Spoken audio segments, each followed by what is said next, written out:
Hello guys, welcome to my new vlog. ನಮ್ದು ಇವತ್ತು last exam ಇತ್ತು ಅಂತ ನಾನು ಆರಾಮಾಗಿ ಕಾಲೇಜ್ ಕಡೆ ಹೊರಟಿದ್ದೆ. ಹೋದ ತಕ್ಷಣ ನಮ್ಮ ಕರ್ಣನ್ ಮಾತಾಡ್ಸ್ಕೊಂಡು ರೀಡಿಂಗ್ ರೂಮ್ಗೆ ಹೋದರೆ ನಮ್ಮ ಭಾಸ್ಕರ್ ಲೈಬ್ರರಿಲಿ ಅವನೇ ಅಂತ ಗೊತ್ತಾಯಿತು. ಹಂಗಾಗಿ ಅವ್ನು ನೋಡೋಕೆ ಬಂದೆ.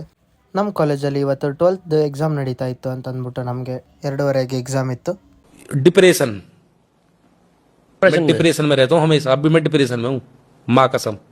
12thಲ್ಲೇ ಚೆನ್ನಾಗಿ ಓದ್ತಿದ್ದೆ, ಇಲ್ಲಿ ಬಂದಮೇಲೆ ಓದೋಕ್ಕಾಯ್ತಿಲ್ಲ ಅಂತ ಡಿಪ್ರೆಷನ್ಗೆ ಹೋಗ್ಬಿಟ್ಟವನೆ.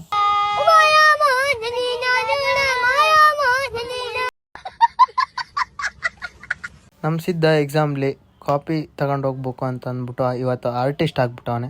ನಮ್ಮ ಸಿದ್ಧ ಎಕ್ಸಾಮ್ ಹೋಗೋಕ್ಕಿಂತ ಮುಂಚೆ ನೋಡಿ ಎಷ್ಟು ಕೂಲ್ ಆಗವನೆ ಅಂತ. ಬ್ರೋ ನಾನಂತೂ ಸಿಕ್ಕಾಕೊಂಡಿನಿ ಬ್ರೋ. ಅಷ್ಟೇ. ರೀಡಿಂಗ್ ರೂಮ್ಗೆ ಹೋಗಿ ನೋಡಿದ್ರೆ ನಮ್ಮ ಚಂದನ್ನು ಫ್ರೀ ಫೈರಲ್ಲೇ ಮುಳುಗೋಗ್ಬಿಟ್ಟವನೆ. ಇದನ್ನೆಲ್ಲ ಕಣ್ಣಿಂದ ನೋಡಿ ಕಂಗಾಲ ಆಗ್ಬಿಟ್ಟಿದೀನಿ. ಬೇಕಣ್ಣ ಈ ಲೋಪರ್ ನನ್ ಮಗನ್ ತಲೆ ಬೇಕೇ ಬೇಕು. ಅವನ ಹತ್ರ ಫೋನ್ ಇಸ್ಕೊಂಡು ನಾನು ಫ್ರೀ ಫೈರ್ ಆಡೋಕ್ಕೆ ಶುರು ಮಾಡಿದ್ಮೇಲೆ ನೋಡಿ ಏನೇನೆಲ್ಲ ಮಾಡ್ತಾವನೆ ಅಂತ. ಆವತ್ತು ಇವರ ಮುಖದಲ್ಲಿ ಒಂದು ತೇಜಸ್ಸನ್ನು ನೋಡಿದೆ.